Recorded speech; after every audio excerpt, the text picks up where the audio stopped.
Hi everyone, I'm Comrade Salman. Today, a customer brought in this mystery brand induction cooker. The issue? It heats up for a moment, then stops and starts beeping an error code. Let's find out why. The first thing I noticed was the silence. Usually, you hear the hum of the cooling fan, but hear nothing. Upon opening it, the problem is physically visible. One of the lead wires on the fan motor is completely snapped.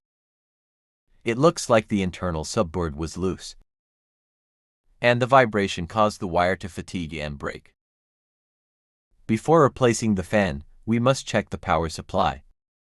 I'm measuring the fan terminals now.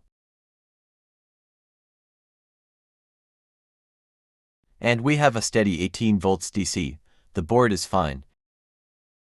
The fan motor is the culprit. A faulty fan causes overheating, which triggers the safety shutdown to protect the IGBT. I'm installing a brand new high RPM cooling fan. I'll also secure that loose subboard so this doesn't happen again. Remember, a bad fan doesn't just stop the unit.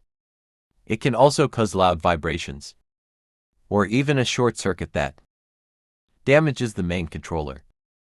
As you can see, it's back to continuous heating. If you found this teardown helpful, hit that like button and subscribe for more professional electronics repair. See you in the next one.